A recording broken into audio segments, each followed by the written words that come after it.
When the people closest to you betray you, the wound never truly heals. It lingers, shadowing every moment of your life.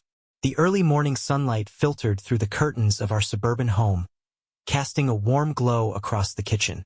I sat at the table, my gaze fixed on the curling tendrils of steam rising from my coffee. What was once the aroma of comfort now did little to quell the unease knotting in my chest. From the living room, laughter drifted in. Not the hearty, familial kind, but something sharper, laced with secrecy. I tilted my head, straining to make out the words that sliced through my growing denial. "Dad's completely clueless."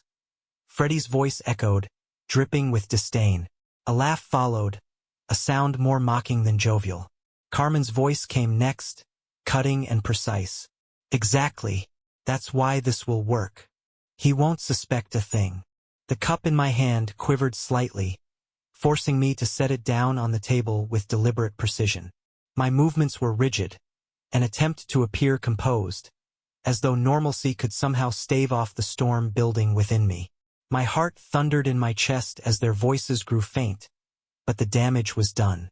The suspicion I had buried for so long was no longer just a nagging thought.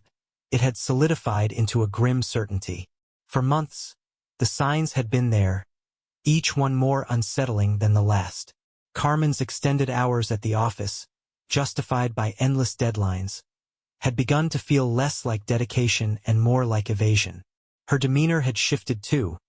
She seemed distant during our conversations, her words colder, her warmth seemingly reserved for someone else. Freddie, once my confidant, had drifted as well, aligning himself with his mother during even the smallest arguments. Then there were the unexplained expenses on our credit card. Extravagant dinners at restaurants I'd never visited and designer purchases she claimed were necessary for work events. I had noticed every detail but chose to ignore them, convincing myself there was no reason to worry. But now, their words confirmed everything I had feared. The day dragged on in a blur. I went through the motions, maintaining a facade of normalcy. I helped Freddie with his school project, though his irritation at my involvement was all too obvious. Carmen, on the other hand, seemed unervingly cheerful, humming while she prepared dinner as if nothing were amiss. But I caught the quick, knowing glances she exchanged with Freddie, a silent communication that left me feeling like an outsider in my own home. That night, after Carmen fell asleep beside me, her breathing steady and peaceful, I lay awake, staring at the ceiling. My thoughts churned relentlessly. I needed answers, but more than that, I needed undeniable proof. Confronting her now would be pointless. She'd twist my accusations, maybe even turn the blame on me. I'd seen how cutting her words could be when she felt cornered. No, I had to be certain. Carefully slipping out of bed, I tiptoed to the kitchen. The dim glow of the streetlight outside provided just enough illumination for my task. My hands moved swiftly but cautiously as I mounted a small security camera above the cabinet, its lens positioned to capture the kitchen table. The device was discreet, unlikely to be noticed unless someone knew where to look. As I secured the last screw, doubt briefly flickered in my mind. What if I was wrong? What if this invasion of privacy shattered whatever fragile trust we still had?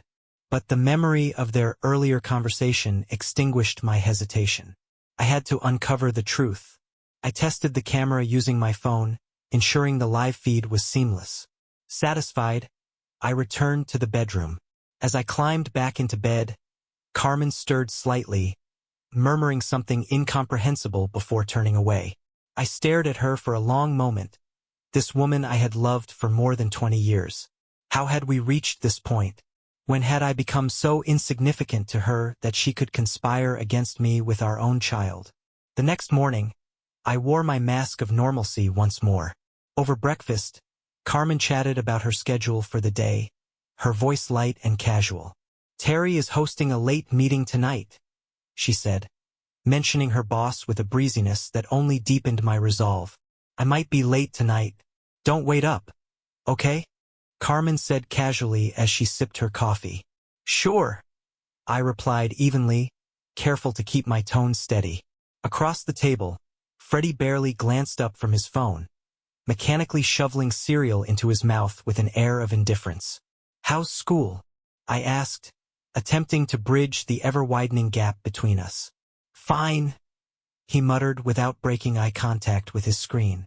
Carmen's gaze flicked toward me briefly, irritation flashing across her features. "Freddie has been doing great," she interjected, her voice overly bright, almost syrupy. "He's been working so hard." "Yeah, I'm sure," I said, unable to entirely mask the edge in my voice. Carmen's expression hardened, her eyes narrowing slightly. She didn't say anything, but the tension in the room was suffocating, pressing down on us like a weight. Once they left, the house sank into an uneasy silence. The stillness felt almost oppressive, amplifying the storm of thoughts swirling in my head. Work that day was a blur. I went through the motions while my mind remained anchored to the question of what the hidden camera might reveal. The hours dragged on endlessly, each one ticking by slower than the last. When I finally arrived home that evening, I wasted no time. Seated at my desk, I opened my laptop, heart pounding as I navigated to the camera's app. My fingers trembled slightly as I clicked through the clips, each second pushing me closer to a truth I was both desperate and terrified to uncover. The following days passed like a slow-motion nightmare. I moved through my routine mechanically, exchanging empty pleasantries with Carmen and Freddie. Outwardly, I pretended nothing was wrong, but inside, I was consumed by the knowledge of their secretive glances and whispered exchanges. My body was present, but my thoughts remained fixated on the camera's recordings, the truth they held just out of reach. Finally, the house was quiet again. Carmen was at yet another late meeting with Terry, her boss, while Freddie retreated to his room, his music blasting loud enough to rattle the walls. The moment I had been dreading and anticipating was here. With shaking hands, I opened my laptop and scrolled through the footage. One clip caught my eye, its timestamp from the previous morning. My chest tightened as I hit play. The familiar setting of my kitchen filled the screen, but the scene unfolding within it was unrecognizable. Carmen sat at the table, her posture relaxed, her hands cradling a steaming mug. Freddie lounged opposite her, arms folded and a smug expression on his face. They looked less like family and more like co-conspirators hatching a plan. "Your dad's nothing more than a walking ATM?" Carmen said, her voice laced with contempt. "He always has been and he always will be. Terry, your real father, is the one who'll take care of us. He's got the class, the money, and the brains your loser dad could only dream of. Once the divorce is finalized, we'll be off to his beach house. We'll have everything we need. Doesn't that sound nice?" Freddie leaned back, grinning ear to ear. "Finally," he said, his voice dripping with excitement. "Honestly, Mom, I don't know why you waited so long. Dad's such a pushover. It's about time we upgraded. And with Terry's money, I can finally get that sports car we talked about. Maybe a Porsche." Carmen laughed, the sound once a source of joy now twisted into something that cut me to the core. "Let's not get ahead of ourselves, Freddie," she said, her tone almost teasing. "First, we need to get your dad out of the way. He's too soft to fight back." Freddie smirked. "This'll be easy." I couldn't watch anymore. My hand slammed the pause button as my breath hitched and my stomach churned violently. Carmen's betrayal was one thing, devastating in its own right, but Freddie's active participation was an entirely different kind of agony. My son, the boy I had raised and loved unconditionally, was not just aware of this plan but fully complicit in it. The wave of emotions crashed over me all at once. Rage, heartbreak, disbelief. The urge to confront them surged, almost overwhelming. I wanted to storm into Freddie's room and demand an explanation, to call Carmen and force her to face what I'd discovered. But I stopped myself. They'd clearly spent time crafting this scheme, and I had no doubt they'd prepared their excuses too. Instead, I shut the laptop and sat alone in the dimly lit kitchen. The quiet hum of the refrigerator was the only sound, a cruel reminder of the normalcy that had been shattered. My mind raced as I sat there, but one thing became clear. I needed a plan. The next morning, I slipped back into my role, pretending that nothing had changed. My mask of normalcy was firmly in place, even as my resolve grew stronger with each passing moment. Over breakfast, Carmen sat at the table, her fingers gliding across her phone screen while Freddie shoveled cereal into his mouth with the enthusiasm of someone who couldn't care less. I worked to keep my voice calm and steady as I asked, "So, Freddie, any big plans for the weekend?" Without even glancing up, he muttered, "Not really. Probably just hang out with friends." Carmen chimed in, her tone far too casual to be genuine. "Don't forget, we've got that dinner at Terry House on Friday night, Freddie." Freddie's face lit up instantly. "Oh yeah." He said I could take his Maserati for a spin.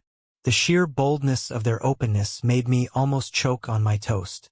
I forced a smile, though it felt like my face might crack under the strain. "Sounds like a fancy evening. What's the occasion?" Carmen shrugged, her tone dismissive as she replied, "Just a work thing. Networking, right?" I added, keeping my voice neutral but pointed. "Have fun." They left the table shortly after, their moods light and carefree, while I sat there clenching my fists beneath the tablecloth. They thought I was oblivious, a blind fool who wouldn't notice their schemes. But they were about to learn just how wrong they were. That evening, after Carmen and Freddie were asleep, I got to work. The recording I already had wasn't enough. I needed more.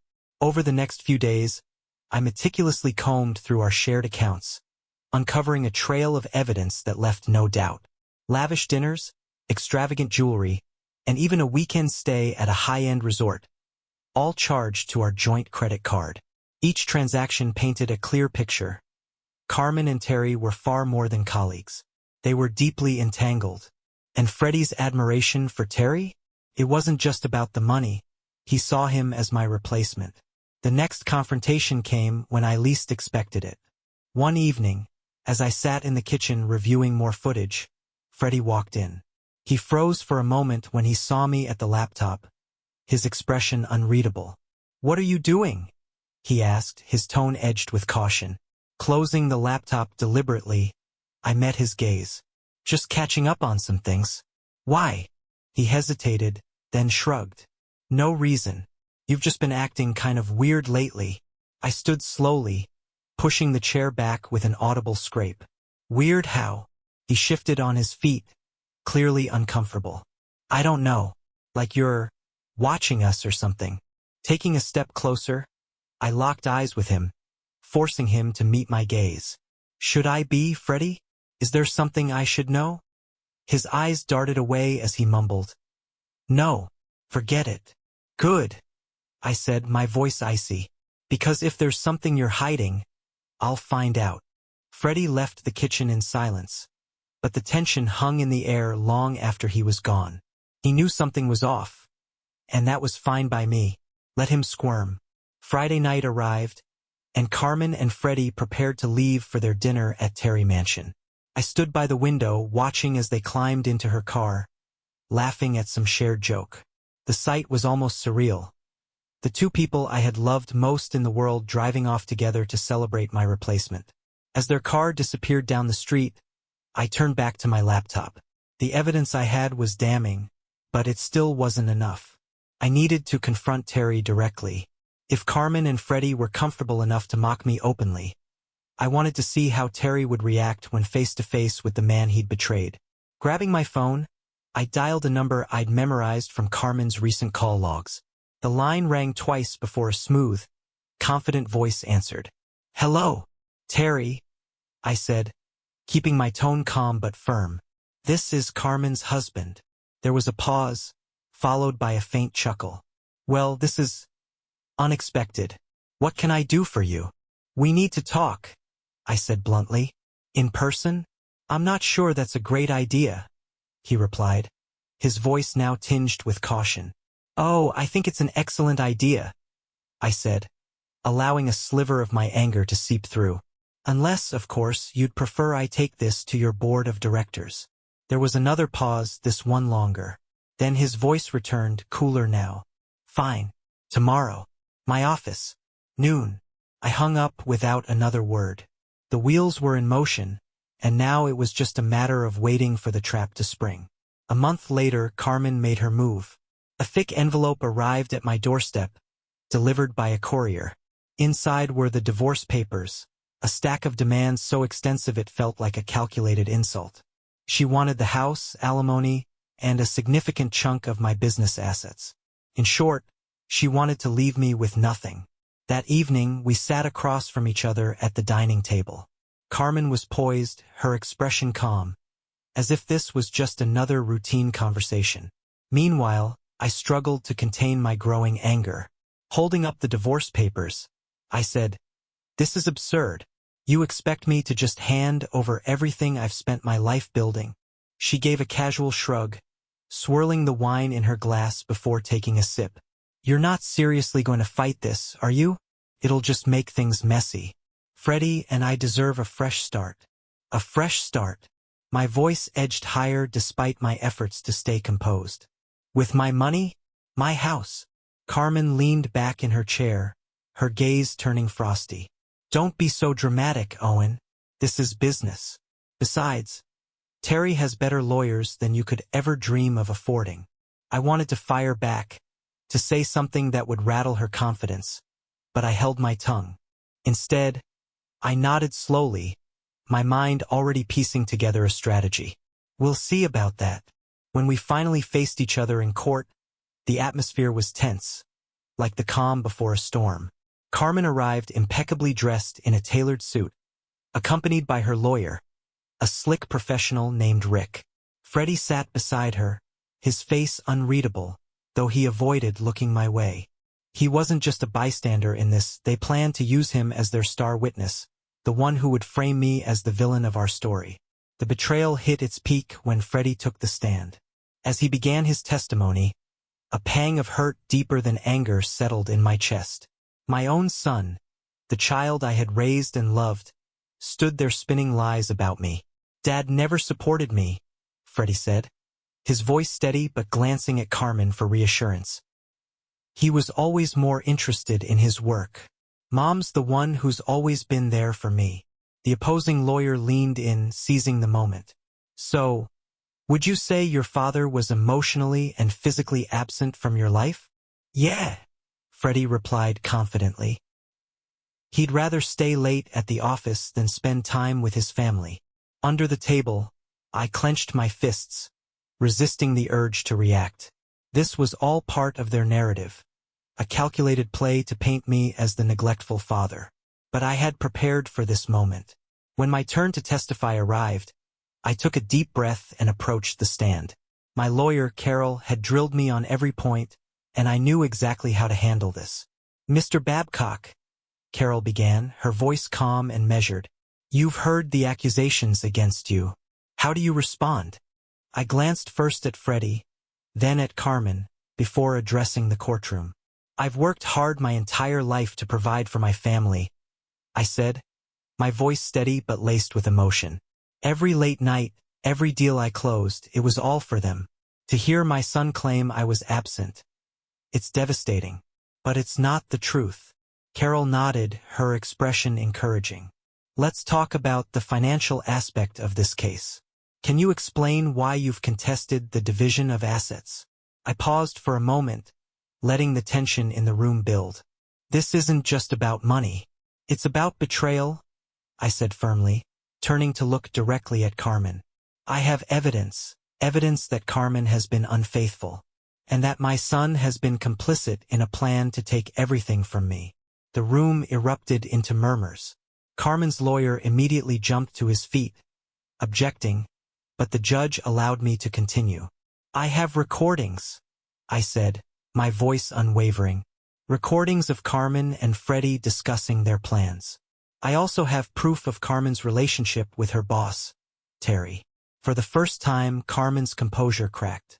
"You're lying," she hissed, but her voice wavered, lacking its usual confidence. Carol handed a USB drive to the bailiff. "Your Honor, we'd like to submit this as evidence." The judge remained impassive, giving a slight nod to the bailiff. "Play the video," he ordered. As the footage began to play, the courtroom held its collective breath. The images on the screen, combined with the voices of Carmen and Freddie plotting against me, were damning. Carmen's face drained of color as her schemes unraveled in front of everyone. The courtroom sat in stunned silence as the footage played, exposing Carmen and Freddie's betrayal in stark detail. Carmen's face drained of color, her usual composure crumbling before my eyes. Freddie, shifting uncomfortably in his seat, refused to meet anyone's gaze. When the video ended, the air in the room was heavy with tension. The judge turned to Carmen, his voice measured but firm. "Mrs. Babcock, do you have anything to say?" Carmen's lawyer scrambled to regain control. "Your Honor, while the video is troubling, it does not negate Mr. Babcock's history of neglect. It remains irrelevant to the matters of custody and financial division. But the damage had been done. Carmen's confident facade had shattered, and Freddie's testimony lost all credibility. The judge ordered a recess and I stepped outside, inhaling deeply for the first time in what felt like forever. In the hallway, Carmen approached me. Her demeanor was a shadow of its former self, no longer smug and assured but desperate and pleading. "Owen," she said in a low voice, glancing around to ensure no one else could hear. "We don't have to keep fighting. We can settle this quietly." "Quietly?" I asked, disbelief dripping from my voice. "After everything you've done?" Her eyes darted nervously. "I made a mistake," she admitted, her voice trembling. "But we can fix this for Freddie's sake." "For Freddie's sake?" I repeated, the words leaving a bitter taste in my mouth. "You mean for your sake, Carmen?" "No. You made your bed. Now lie in it." Her expression hardened instantly, the desperation replaced by cold anger. "You'll regret this, Owen." I leaned in closer, lowering my voice to a whisper. "Not as much as you will." By the time the trial ended, the tide had turned decisively in my favor. The judge saw through Carmen's lies, dismissing Freddie's testimony as biased. The house remained mine, and I retained the majority of my business assets. Carmen and Freddie, expecting to walk away victorious, were left with far less than they'd anticipated. As I stepped out of the courtroom, a flood of emotions washed over me. Relief, vindication, and a lingering sadness for what had been destroyed. But one thing was certain. I wasn't the clueless pushover they had taken me for. The courtroom battle had been won, but the war was far from over. I knew Carmen and Freddie wouldn't give up so easily, and I had no intention of letting them regroup. They had underestimated me before, but this time I held the advantage and I intended to use it. The first step in my counteroffensive was hiring a private investigator. Terry Galbraith had been the enabler of their betrayal, and his wealth and influence had fueled their confidence. If I could dismantle his facade, their entire scheme would crumble. "I'll need a few weeks," said Austin, the investigator I'd hired. He was sharp-eyed and no-nonsense, the kind of man who thrived on uncovering secrets. Terry Galbraith is a well-connected individual, but everyone has skeletons. If he's hiding something, I'll find it. "Good," I replied, sliding a folder across the desk. "Start with these." Inside the folder were copies of suspicious transactions, screenshots of social media activity, and a few initial leads I had uncovered during my own research. Austin thumbed through the documents, a small smirk tugging at the corner of his mouth. "Looks like you've already done some homework. Just make sure you dig deeper," I said firmly. "I want everything." While Austin began his investigation, I turned my attention to Carmen's financial activities. Our joint accounts had taken a significant hit in the months leading up to the divorce. At the time, I'd assumed the money was being used for household expenses or Freddie's college fund. Now I knew better. Hours were spent poring over bank statements and credit card transactions, meticulously searching for patterns. A clear picture began to emerge, consistent withdrawals and transfers to an account I didn't recognize. The numbers painted a damning story, one I couldn't ignore. Armed with this evidence, I contacted my lawyer, Carol. When I explained what I had found, her tone was resolute. "This could be crucial, Owen. If we can trace these transactions, we might uncover even more leverage." "Then let's get started," I said. I was ready to expose every lie and bring their carefully constructed house of cards crashing down. "She's been funneling money into a private account," I said, placing the stack of evidence on Carol's desk.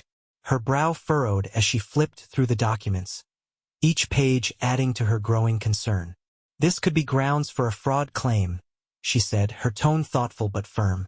We'll need to subpoena the bank records to confirm it. But if this holds up, we can turn the screws on her. Do it, I said without hesitation. And let's see where else this trail leads. A week later, Austin returned with his findings. He walked into my office with a thick envelope in hand and an expression that was both grim and satisfied. Setting the envelope on the desk, he sat across from me and began. Terry Galbraith is as dirty as they come. There's a long history of financial fraud, shady business practices, and lawsuits from former partners. Most of them were settled out of court, but the pattern is unmistakable. I opened the envelope and pulled out the contents, photos, documents, and transcripts. Austin continued, his tone steady but weighted.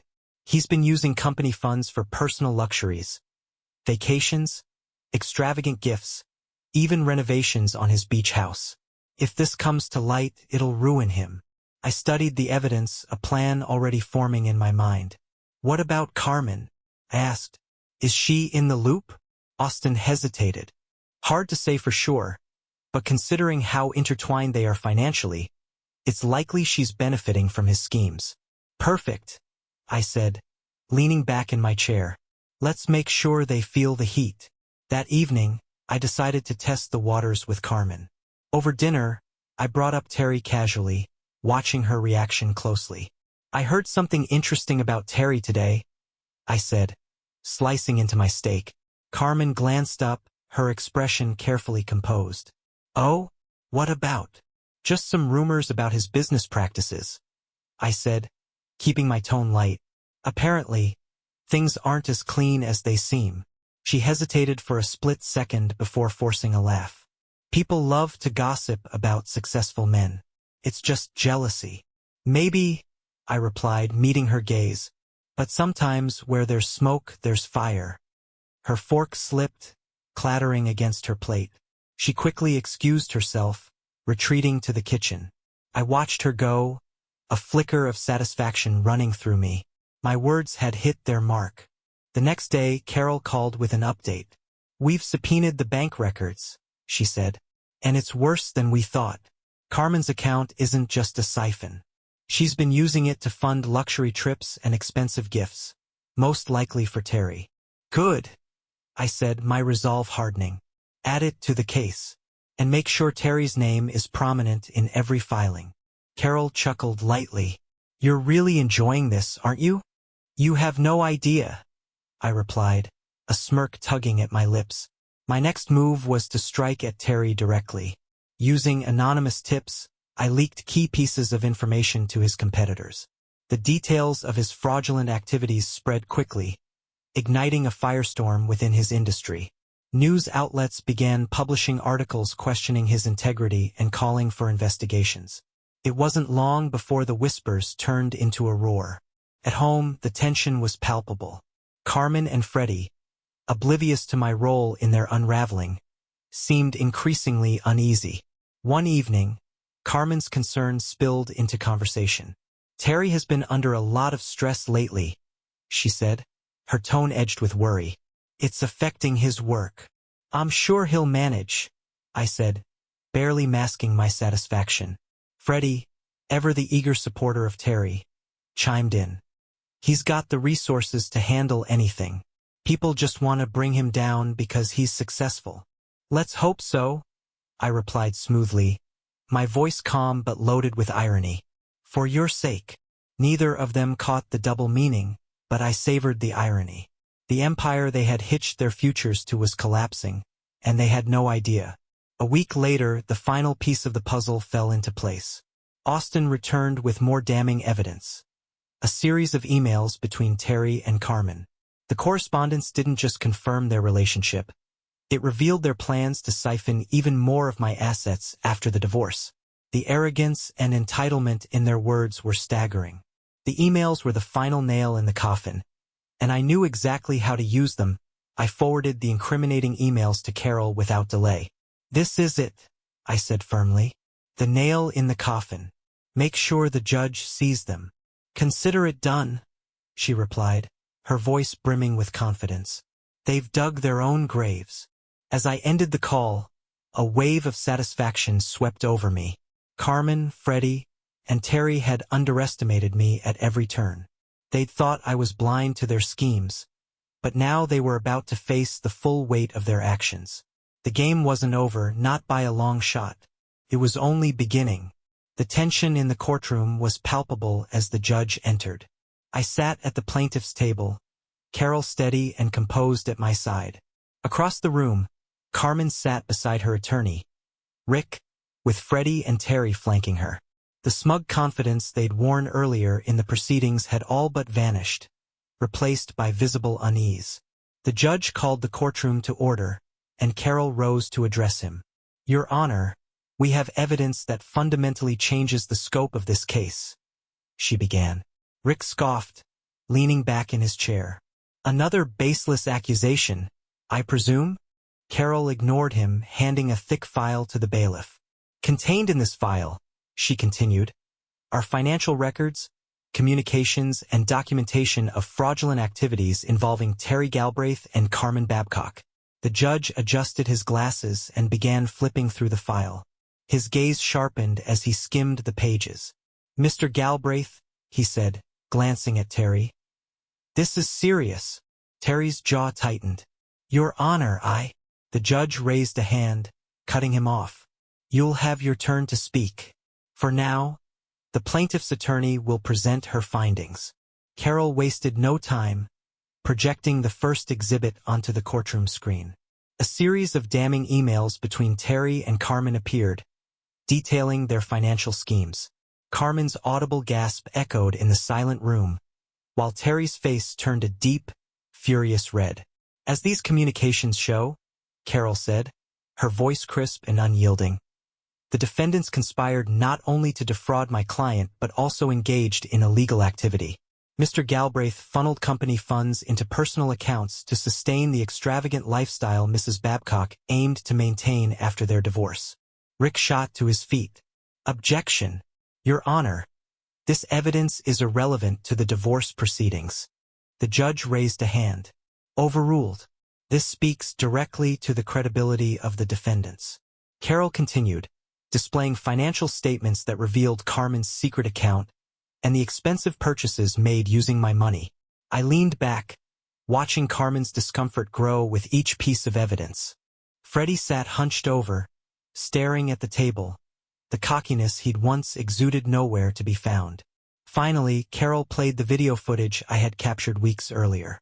The courtroom fell silent as Carmen's voice filled the space. Your dad's just a walking ATM. Once the divorce is finalized, Terry will take care of us. Then came Freddie's voice, dripping with arrogance. Finally, with his cash, I'll get that sports car. When the video ended, the silence in the room was deafening. The judge's face remained impassive, but I could sense the tide shifting. During the recess, Carmen approached me in the hallway. Her face was frantic, her confidence shattered. Owen, she pleaded, her voice trembling. We can fix this. We don't have to keep fighting. I laughed bitterly. Fix this? After everything you've done? Tears welled in her eyes. Think about Freddie. He's your son. Don't ruin his life over this. My voice turned cold as ice. Freddie made his choice, Carmen. And so did you. Now you'll face the consequences. As I walked away, I heard her sobbing softly, but I felt no sympathy. This wasn't revenge, it was justice. When the court reconvened, the judge's verdict was swift and unrelenting. The house was to be sold, with the proceeds awarded to me. I retained the majority of my business assets, and Carmen was ordered to repay the funds she had siphoned from our accounts. As I left the courtroom, a weight lifted from my shoulders. The battle was over and I had emerged victorious. But this wasn't just about winning. It was about reclaiming my life and proving that I was far from the clueless fool they had taken me for. Terry's empire wasn't spared from the fallout. With a separate investigation into his fraudulent activities underway, his once mighty business was teetering on the brink of collapse. As the judge delivered his final statements, the weight of it all crushed Carmen's composure. Her carefully maintained facade shattered. "You can't do this to us!" she screamed, her voice raw with desperation. I turned to face her, my voice cutting through the chaos like steel. "Watch me. You made your bed. Now lie in it." Freddie stepped forward, his expression a confusing mix of anger and pleading. "Dad, please, don't let them take everything. We're still family." I looked him square in the eyes, the sting of his betrayal still fresh. "Family? You stopped being my son the moment you chose greed over loyalty. This is what you wanted. Now live with it." As I walked out of the courtroom, I felt an overwhelming sense of liberation. Carmen, Freddie, and Terry had all underestimated me, and now they were reaping the consequences of their actions. Their grandiose dreams of a Malibu beach house and sports cars lay in ruins, and Terry's carefully constructed world was crumbling beneath him. For the first time in months, I felt a strange, profound peace. The reckoning was complete, and I was free to rebuild my life on my own terms. The gavel had not only ended the trial but had also closed the chapter on my old life. The final remnants of my broken family were swept away, leaving behind a clean slate. For months, I had been consumed by rage and the drive for justice. Now, standing in the empty shell of the house that had once been my home, I felt a mix of emotions I couldn't easily describe: freedom, grief, and a quiet determination. The house sold quickly, and as the moving truck drove away with the last of my belongings, I felt a sense of closure. My old life, heavy with betrayal, was finally behind me. I relocated to a city far away, a place where no one knew my name, my past, or my scars. Starting over wasn't easy, but it was necessary. My days began early, often with hours spent at the gym. The physical effort helped rebuild not just my body but also my mind. The anger that had burned so brightly was replaced by a renewed sense of focus. I channeled my energy into work, expanding my business into new markets. Each small victory was a reminder that I was capable of reclaiming everything I'd lost, and more. One evening, after a particularly long day, I stopped by a quiet cafe near my apartment. Nursing a cup of coffee, I let my thoughts drift until a warm voice interrupted them. "Excuse me, is this seat taken?" I looked up to see a woman about my age, her kind eyes and bright smile catching me off guard. "No, go ahead," I replied, gesturing to the chair across from me. She set down her book and coffee, glancing at me with a mix of curiosity and politeness. "You look like you've had a long day." I chuckled softly. "You could say that. It's been a long year, actually." She tilted her head slightly, a spark of interest in her expression. "Sometimes the toughest years lead to the best ones. I'm Ginger, by the way." "Owen," I said, shaking her hand. What started as a brief exchange turned into hours of conversation. Ginger's wit and intelligence were magnetic, her insights sharp and surprising. For the first time in what felt like an eternity, I laughed. A genuine, unguarded laugh that felt as if it had been locked away for years. As weeks turned into months, Ginger and I grew closer. She was a writer, deeply passionate about storytelling and empathetic to a degree I hadn't experienced before. Unlike Carmen, who had dismissed my ambitions and dreams as trivial, Ginger encouraged me. She challenged me in ways that made me better, pushing me to grow while offering unwavering support. One evening, as we strolled through the city park under a canopy of stars, I decided to share my past. I told her about the betrayal, the bitter courtroom battles, and the emptiness that had followed. Ginger didn't interrupt or try to offer hollow reassurances. She simply listened, her eyes reflecting a deep understanding. When I finished sharing my story, Ginger looked at me with a quiet intensity. "It sounds like you've been through hell," she said simply. "But the fact that you're still standing says a lot about you." Her words lingered with me, not because they were laced with pity or judgment, but because they carried genuine admiration.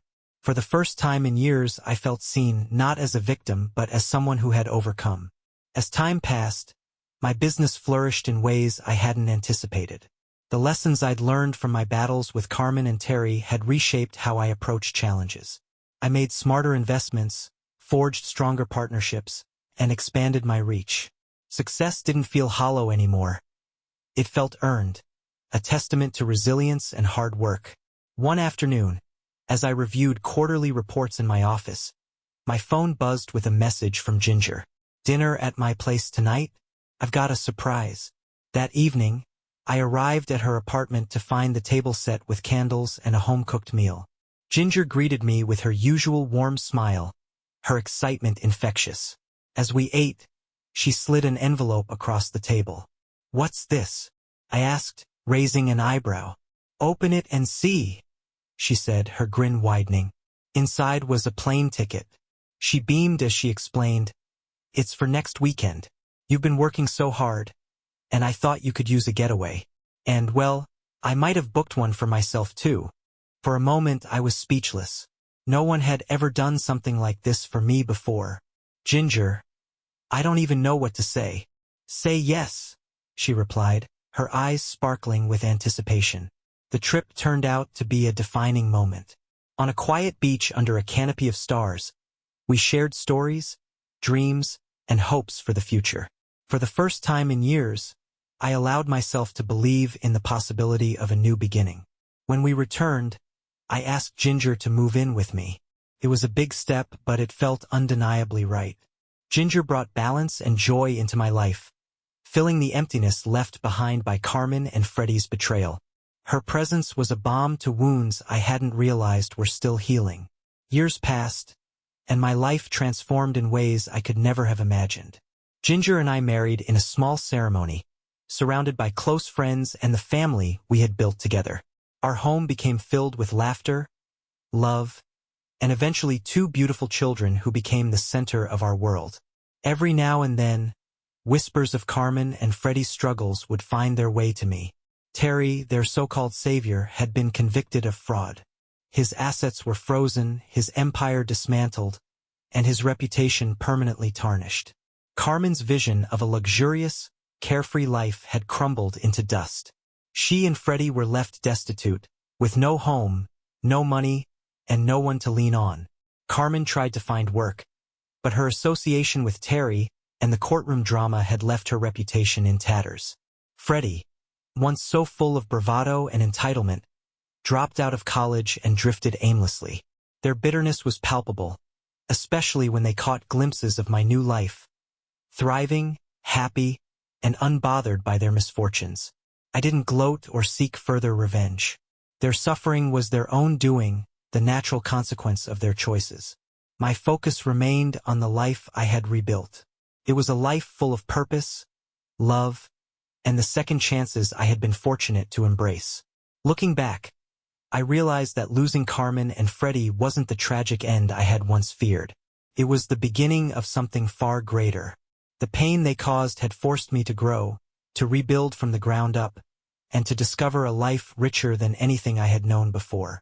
The city's bustling streets and the laughter of strangers became my sanctuary. Occasionally, I'd hear updates about Carmen and Freddie from mutual acquaintances, their stories shared with a mix of shock and schadenfreude. I didn't seek out the information, but hearing about their downward spiral stirred a complicated mix of emotions. Vindication and pity, intertwined. Terry, their supposed savior, had become their undoing. His conviction on multiple counts of fraud left him disgraced, his assets seized, and his empire dismantled. The life Carmen had once dreamed of had turned into a nightmare. She was left stranded, struggling to find her footing in a world that had no place for her schemes. As for me, I had moved on, not just in location but in spirit. The past was a lesson, not a prison. My future belonged to me, and I intended to make the most of it. Freddie, who had always skated through life on entitlement and privilege, now struggled in a reality that demanded resilience and humility. No one catered to his whims anymore. Carmen and Freddie drifted between shelters and cheap motels, their existence reduced to survival, a far cry from the opulence they once coveted. It was a gray, rainy afternoon when they showed up at my office. The intercom crackled as my receptionist's voice came through. "Owen, there are 2 people here claiming to know you." They're insistent. Names? I asked, though I already had a sinking suspicion. Carmen Babcock and Freddie Babcock, she said hesitantly. My heart twinged, but I quickly suppressed the emotion. Send them in. The door opened, and there they were. Carmen looked thinner, her face worn with worry and exhaustion. Freddie's arrogance had evaporated, replaced by an anxious, almost haunted energy. They weren't the people I once called family. They were hollowed-out shadows of their former selves. Owen, Carmen began, her voice trembling. Thank you for seeing us. I gestured to the chairs in front of my desk, my face unreadable. I said nothing as they sat. We need help, she continued, wringing her hands. We've lost everything. Terry abandoned us after the trial. We've been trying to get back on our feet, but no one will hire me. And Freddie interrupted, his voice cracking. Dad, I'm sorry. I was wrong. I thought we were doing the right thing, but I was stupid. I leaned back in my chair, folding my arms as I regarded them. You thought Terry was the right choice. You thought money and luxury mattered more than loyalty. Carmen's eyes brimmed with tears. We made a mistake. Terrible mistake. But we're still your family. Please, Owen, give us another chance. I let the silence drag, watching as they squirmed under its weight. Finally, I stood and walked to the window, staring out at the rain-soaked city below. Do you remember what I told you in court, Carmen? I asked, my tone calm and deliberate. She nodded, her tears spilling over. You said, you made your bed. Now lie in it. I turned back to face them, my expression steely. Exactly. And now here you are. Owen, please, she begged, her voice breaking. We're desperate. We have nowhere else to go. And whose fault is that? I shot back. You betrayed me. Both of you. You didn't just take my trust. You obliterated it. Freddie's head hung low, but he managed to lift his gaze to mine. I'm your son, he said softly, his voice shaking. Doesn't that mean anything? I fixed him with an unwavering stare. You stopped being my son the moment you chose greed over loyalty. You testified against me, Freddie. You stood in court and called me controlling and neglectful. Do you have any idea what that felt like? He had no answer. The silence that followed was suffocating. Carmen tried again, desperation clawing at her words. Owen, I'll do anything. I'll pay back the money. I'll work for free. Just don't let us go back to the streets. Her words struck a nerve, but I forced myself to remain resolute. It's not my responsibility to fix the mess you created, I said, my voice cold but firm. You wanted Terry, Carmen. You wanted his life, his promises. Where is he now? Her sobs filled the room, raw and unrestrained. Freddie looked like he wanted to disappear. A faint twinge of pity stirred within me, but I reminded myself of the betrayal, the lies, the callousness of their actions. Owen, Freddie said, barely audible. I'll make it right. Whatever it takes. Just don't leave us like this. I walked back to my desk, staring at them for a long moment. You made your choices, I said firmly. Now deal with the consequences. They left in tears, their pleas echoing in my mind long after the door closed behind them. I stood there for a while, staring at the empty chairs they had occupied. For years I had imagined this moment, their humiliation, their regret, and now that it had finally come, I felt no joy, just a hollow sense of finality. A week later, a letter arrived at my office. The handwriting was shaky, the words saturated with desperation. Owen, it began, I don't know if you'll even read this, but I have to try. We've hit rock bottom. Freddie is sick, and I can't afford to take him to a doctor. I've applied for dozens of jobs, but no one will hire me. I know I hurt you in ways I can never undo, but I'm begging you, for Freddie's sake, not mine. Please help us. Carmen. I read the letter several times, each word pressing against the walls of my resolve. Freddie's face surfaced in my mind. Not the smug young man who had betrayed me, but the little boy who would run into my arms after school, his laughter filling the air. The memory tugged at my heart, but I reminded myself of the pain they had caused, the trust they had shattered so easily. Sympathy was a luxury they hadn't afforded me when they ripped my life apart. Slowly, I folded the letter and placed it in my desk drawer. Some lessons, I thought, had to be learned the hard way. Weeks turned into months, and the updates about Carmen and Freddie grew fewer, fading into obscurity. They had become ghosts in the city they once tried to conquer. Meanwhile, my life flourished. Ginger and I were planning a family vacation with our kids, and my business had begun to expand internationally. It was a life I had rebuilt from the ashes, one filled with purpose and joy. One day, as Ginger and I walked hand in hand through the park with our children, I spotted a familiar figure. Carmen sat on a bench, her clothes tattered and her hair unkempt. Freddie sat beside her, his frame thin and frail, his eyes staring blankly into the distance. They didn't notice me, and I didn't stop. Instead, I held Ginger's hand a little tighter and kept walking, leaving the ghosts of my past behind. Years passed, and I stood on the porch of our new home, feeling the weight of everything that had happened slowly lifting from my shoulders. The sun dipped low in the sky, casting a golden light over the yard. Ellie and Lila, my twin daughters, played joyfully in the grass, their laughter ringing out as they chased one another. Their happiness was infectious, a reminder of how far I had come. Ginger stood beside me, her arm looped around my waist, her smile as radiant as ever.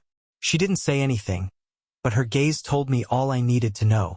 The past was distant now, and the man I had been during those turbulent years felt like a stranger. Life had moved forward, carrying me along with it, past regrets and mistakes I no longer allowed to define me.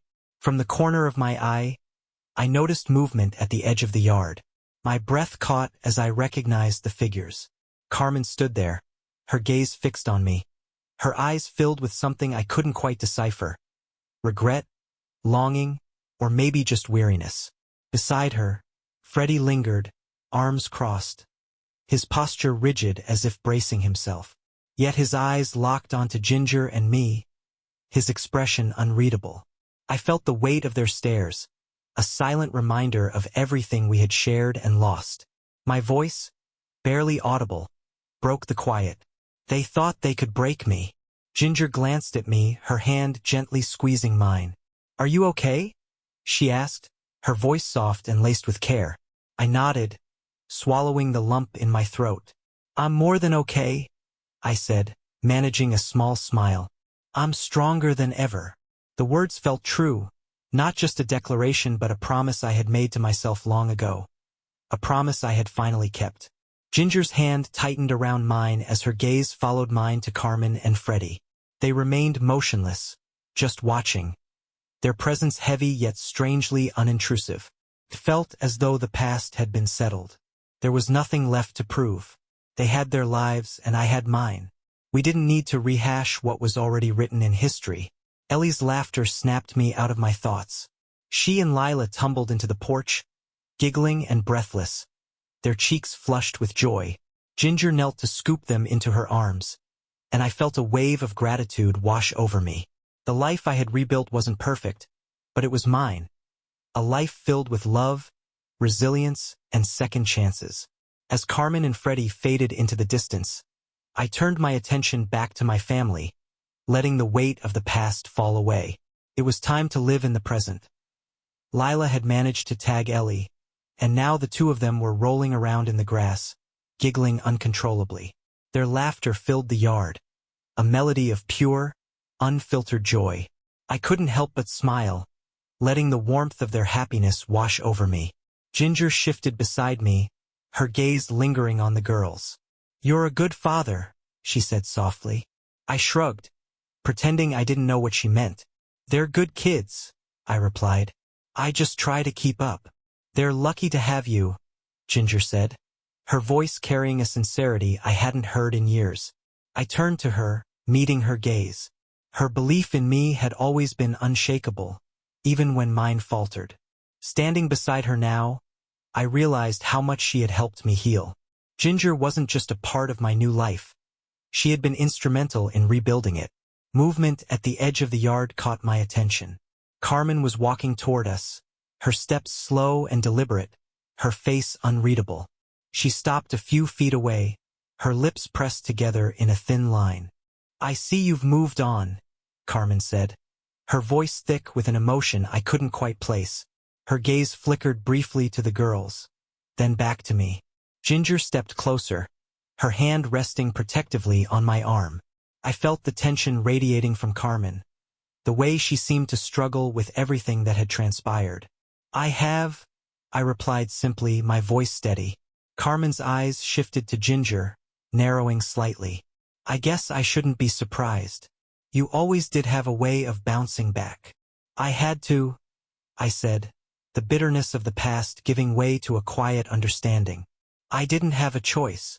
Carmen's gaze softened, just a little. "I don't know what happened between us, but I'm sorry." Freddie stepped forward then, his arms crossed, his expression guarded. He didn't speak, just stood there, watching, as though waiting for something. I felt the weight of his stare but refused to let it affect me. "Sorry for what?" I asked, turning to him. "For not telling me the truth? For walking away when things got hard? For betraying me when I needed you the most?" Freddie flinched at my words, the harshness of my tone cutting through the tension. But he didn't retreat. He stood firm, silent, his eyes shadowed with regret. Carmen's voice broke through the quiet. "I don't know how to fix this," she murmured, her voice trembling. "I don't know if I ever can." "You don't have to," I said, my words calm but resolute. "You can't fix the past, Carmen, but you can learn from it." I took a deep breath, letting years of pain and disappointment settle in my chest before releasing it. "I'm not angry anymore. I used to be, but I'm not. I've learned that holding on to anger only holds me back." Freddie glanced at Carmen before meeting my eyes. There was a flicker of something in his gaze. An apology, a recognition that what we once had was gone, that there was no going back. "I'm glad things worked out for you," Freddie said finally, his voice rough. "You deserve happiness." "Thanks," I replied with a small nod. "I think I've finally found it." A long silence settled over us, not heavy or oppressive, but final, as though everything that needed to be said had been spoken. After a moment, Ginger's voice broke through, grounding us once more. "It's getting late," she said gently. "The girls need to go inside soon." I nodded in agreement. "You're right. They've had enough excitement for one day." I turned to head toward the house, but Carmen's voice stopped me in my tracks. "Are you sure you're okay?" she asked, her tone softer now, almost fragile. I paused, turning back to face her. For a moment, I studied her, weighing her question against the years of hurt and betrayal.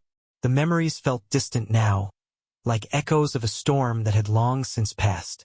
"I'm better than okay," I said, my voice firm yet kind. "I'm at peace." With that, I turned and walked into the house, closing the door gently behind me. The past, with all its broken pieces, was finally behind me. Ahead of me lay the future. A future brimming with promise, love, and hope. And for the first time in a long while, I was ready to embrace it fully. Thank you for listening to the end. Don't forget to subscribe to the channel and don't forget to put a like on this video so more people can discover the channel. All the best.